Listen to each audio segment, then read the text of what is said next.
ఇంతకుముందు మనము ఒక విషయాన్ని చూసాము. ఏంటి అంటే మానవుడు మానవుని యొక్క పాపము యొక్క ఫలితంలో ఒకటి ఏంటి అంటే దేవుని సన్నిధి మరియు ఆయన యొక్క సహవాసం నుండి వెలివేయబడటము అని తెలుసుకున్నాము. అయితే అక్కడ క్రీస్తు మన నిమిత్తము ఆ శిలువ పైన విడిచిపెట్టబడ్డాడు అని ప్రీవియస్ వీడియోలో మనం చూసాము. ఇప్పుడు క్రీస్తు మన నిమిత్తము ఉగ్రతను అనుభవించాడు అనే విషయాన్ని ఇంకా కొద్దిగా అండర్స్టాండ్ చేసుకుందాము.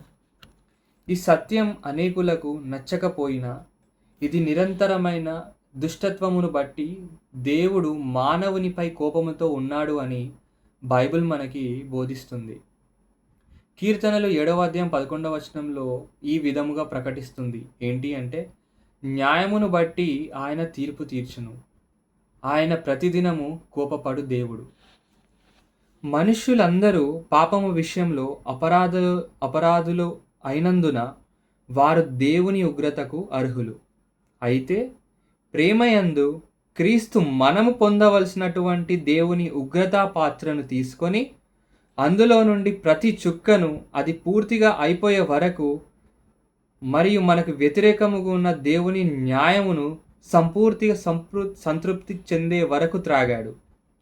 లాస్ట్ డ్రాప్ వరకు దేవుని యొక్క ఉగ్రత పాత్రను పూర్తిగా ప్రతి చుక్కను పూర్తిగా అయిపోయేంత వరకు మనకు వ్యతిరేకంగా ఉన్న దేవుని న్యాయమును సంపూర్తిగా సంతృప్తి పరిచేంత వరకు దేవుని యొక్క ఉగ్రతను అనుభవించాడు. సో ఆ యొక్క ఉగ్రత, మనకు రావాల్సిన ఉగ్రత అనేది యేసుక్రీస్తుకు రావడం జరిగింది ఆ శిలువ పైన అనే విషయాన్ని మనం ఎప్పటికప్పుడు మనము రిమైండ్ చేసుకుంటూ ఉండాలి మన జీవితంలో. రేపు మనము దేవుని ముందు ఎవరి నామము వలన నిలబడుతున్నాము, ఎవరి నామం వలన మనము రక్షించబడ్డాము దేవుని యొక్క ఉగ్రతలో అంటే అది నజరేయుడైన యేసుక్రీస్తు వలన మాత్రమే. ఆ నజరేయుడైన యేసుక్రీస్తు ఆ యొక్క శిల్వ పైన మనకు రావాల్సిన ఉగ్రత పాత్రను ప్రతి చుక్కను ఆయన దేవుని న్యాయము సంపూర్తిగా సంతృప్తి చెందేంత వరకు ఆ యొక్క దేవుని యొక్క ఉగ్రత పాత్రను ఆ శిలువ పైన యేసుక్రీస్తు త్రాగాడు. అంటే యేసుక్రీస్తు ఆ యొక్క ఉగ్రతను అనుభవించాడు అన్న విషయాన్ని మనము ఎప్పటికప్పుడు గుర్తు చేసుకుంటూ ఉండాలి. ఇంకొక విషయం ఇవాళ చూస్తాము. ఏంటి అంటే క్రీస్తు మన స్థానంలో మరణించాడు అని. అయితే క్రీస్తు మన స్థానంలో ఎలా మరణించాడు అంటే దాని గురించి కొంచెం లోతుగా తెలుసుకుందాము. సో సువార్తలో ఇది ఇంకొక ఇంపార్టెంట్ కాన్సెప్ట్ అని మనము చెప్పుకోవాలి. ఏంటి అంటే మన అవినీతికి వ్యతిరేకముగా వచ్చిన దేవుని తీర్పు యొక్క అతి గొప్ప రుజువులలో ఒకటి శారీరక మరణము. శరీరం నుండి ఆత్మ వేరవటమే. ఆదాము కాలము మొదలుకొని ప్రస్తుత కాలము వరకు వారు చనిపోతారనే భయంకరమైన మరియు నిరాకరించలేనటువంటి వాస్తవమును సమస్త ప్రజలు ఎదుర్కొన్నారు. సమస్త ప్రజలకి తెలుసు వాళ్ళందరూ మరణిస్తారు అని. ఈ యొక్క శారీరక మరణము ఉంది. ఆ శారీరక మరణం లేకుండా ఏ మానవుడు లేడు అని మనము తెలుసుకున్నాము కూడా, తెలుసు కూడా. సో మరణము సృష్టి యొక్క అసలైన లేక సహజ భాగము కాదు. యాక్చువల్గా బైబిల్ మనకి ఏం బోధిస్తుంది అంటే ఈ యొక్క మరణం ఏదైతే ఉందో లేక సహజమైన భాగము కాదు అని మనకు బైబిల్ చెప్తుంది. అయితే దానికి బదులుగా అది వారి పాపములను బట్టి, ఎవరి పాపములను బట్టి? మానవుల పాపములను బట్టి ప్రజలపైకి వచ్చిన దేవుని తీర్పు. సో ఈ ప్రజలు ఎవరైతే వాళ్ళ యొక్క పాపమును బట్టి దేవుడు ఇచ్చిన తీర్పు మరణము యొక్క శక్తి నుండి మనలను రక్షించు నిమిత్తము మన స్థానములో క్రీస్తు చనిపోవడము ఇంపార్టెంట్ అయింది, అంటే ఆవశ్యకమైంది. సో రోమా 6వ అధ్యాయం 23వ వచనంలో ఏముంటుంది? ఏలయనగా పాపము వలన వచ్చు జీతము మరణము. లూకా 23వ అధ్యాయం 46వ వచనంలో ఏముంటుందంటే అప్పుడు యేసు గొప్ప శబ్దముతో కేక వేసి, తండ్రి నీ చేతికి నా ఆత్మను అప్పగించుకున్నాను నేను అని ఇలాగూ చెప్పి ప్రాణము విడిచెను. 1 పేతురు 3:18 ఏముంటుందంటే, ఏలయనగా మనలను దేవుని యొద్దకు తెచ్చుటకు అనీతిమంతుల కొరకు నీతిమంతుడైన క్రీస్తు శరీర విషయములో చంపబడియు ఆత్మ విషయములో బ్రతికింపబడి పాపముల విషయములో ఒక్కసారే శ్రమ పడెను. సో మనం అర్థం చేసుకోవాలి, అవినీతిమంతులైన మన కొరకు నీతిమంతుడైన యేసుక్రీస్తు శరీర విషయములో ఆ శిలువ పైన చంపబడ్డాడు, ఆత్మ విషయములో బ్రతికింపబడి పాపముల విషయములో ఒక్కసారి శ్రమ పడ్డాడు ఆ యొక్క శిలువ పైన. క్రీస్తు కేవలము మార్టిర్ లేదా హతసాక్షిగా చనిపోలేదు, కానీ పాపయుక్తమైన మానవ జాతి యొక్క విమోచకునిగా చనిపోయాడు. ఆయన తన చివరి ఊపిరి తీసుకునే ముందు ఈ విధముగా ప్రకటించాడు, సమాప్తమాయెను, ఇట్ ఈస్ ఫినిష్డ్ అని అన్నాడు.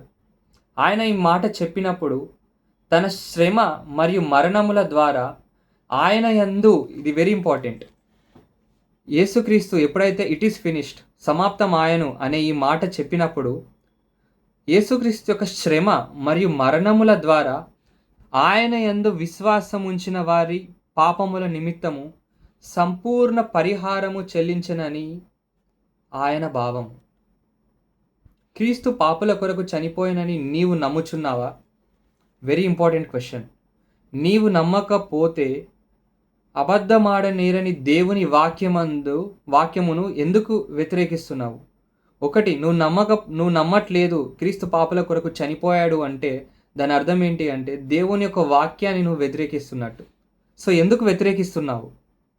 నీవు దేవుని యొక్క ఈ యొక్క కార్యాన్ని, యేసుక్రీస్తు పాపుల కొరకు చనిపోయారు అని నమ్మితే, నిజంగా నువ్వు ఈ యొక్క సత్యాన్ని నమ్మితే, ఈ గొప్ప సత్యము నిన్ను ఏ విధముగా ప్రభావితము చేసింది, నీ యొక్క లైఫ్ ఎలా చేంజ్ అయింది దీని వలన అన్నది ఒకసారి క్వశ్చన్ మార్క్ మనం వేసుకోవాలి. సిలువ వేయబడిన ప్రభువు పట్ల ఇంకా అనాసక్తముగానే, అంటే ఆసక్తి లేకుండా, సరే సిలువ వేయబడ్డాడు, మన పాపముల గురించి ఆ యేసుక్రీస్తు మరణించాడు, సరే అన్నట్లు ఒక నిలకడగా, అంటే ఆసక్తి లేకుండా ఉన్నావా? ఇంతకంటే చెడ్డగా ఒక దుష్టమైన మరియు అనైతికమైన జీవితము జీవించుటకు నీవు క్రీస్తు యొక్క సిలువను ఉపయోగించుకుంటున్నావా? సో నువ్వు యేసుక్రీస్తును విశ్వాసం ఉంచాను అంటున్నావు, కానీ నీ జీవితం మాత్రము యేసుక్రీస్తు చెప్పిన బాటలో లేదు. నీ జీవితంలో నీ యొక్క ఆలోచనలు కానీ, నీ యొక్క పనులు కానీ దేవుని యేసుక్రీస్తు చెప్పిన విధముగా లేవు అనే ఒక క్వశ్చన్ మార్క్ నువ్వు వేసుకోవాలి. క్రీస్తు యొక్క మరణము నిజముగా నీ హృదయంలోకి ప్రవేశిస్తే నీవు ఏమాత్రము నీ కొరకు జీవించలేవు. అంటే దేర్ ఇస్ నో సెల్ఫ్. ఒక్కసారి యేసుక్రీస్తు మరణం నిజంగా నీ హృదయంలో అది పరిశుద్ధాత్మ దేవుడు ఆ కన్విక్షన్ ఇచ్చాడు అంటే అప్పుడు నీలో ఉన్న ప్రైడ్, సెల్ఫ్ అనేది ఉండదు. అప్పుడు నీ కొరకు నువ్వు జీవించవు, నీ యొక్క స్వార్థం కొరకు కానీ నీ కొరకు కానీ జీవించవు, కానీ యేసుక్రీస్తు కొరకు నువ్వు జీవిస్తావు. అయితే ఇది పరిశుద్ధాత్మ దేవుడు నీ అంతరంగంలో నుంచి నీ యొక్క ఆ కార్యము చేస్తాడు. నీ కొరకు నీవు జీవించవు, కానీ నీ కొరకు చనిపోయిన తిరిగి లేచిన వాని కొరకు జీవించుటకు నీ అంతరంగములో నుండి ప్రేరేపించబడతావు. సిలువలోని జ్ఞానము మరియు శక్తిని చూచుటకు ఒక్కసారి దేవుడు నీ కన్నులను తెరిస్తే నీవు ఇక ఎప్పటికీ అదే విధముగా ఉండిపోవు, కానీ పునరుత్థానుడైన యేసుక్రీస్తును నీవు వెంబడిస్తావు. సో మనం ప్రశ్నించుకోవాలి. ఒకటి, యేసుక్రీస్తు మరల కొరకు చనిపోయాడా లేదా అని. సరే, 2 గ్రూప్స్ ఆఫ్ పీపుల్, ఒకరు చనిపోయారు అంటారు, ఒకరు చనిపోయలేదంటారు. సరే, ఎవరైతే చనిపోలేదు అని అంటున్నారో నువ్వు ప్రశ్నించుకో, ఎందుకు దేవుడు చెప్పిన వాక్యాన్ని నువ్వు వ్యతిరేకిస్తున్నావు? సో ఇంకొకటి, ఎవరైతే యేసుక్రీస్తుని ఈ యొక్క యేసుక్రీస్తు మన కోసం ఆ శిలువ పైన జరిగించిన కార్యమును అంగీకరిస్తారో మిమ్మల్ని మీరు ప్రశ్నించుకోవాలి. నా జీవితము యేసుక్రీస్తు కొరకు ఉందా? నేను యేసుక్రీస్తును వెంబడిస్తున్నానా? నాలో ఆ కార్యము జరుగుతుందా లేదా అన్నదాన్ని ప్రశ్నించుకోవాలి. అది నేను ప్రశ్నించుకుంటాను. మీరు అందరం ప్రశ్నించుకోవాలి.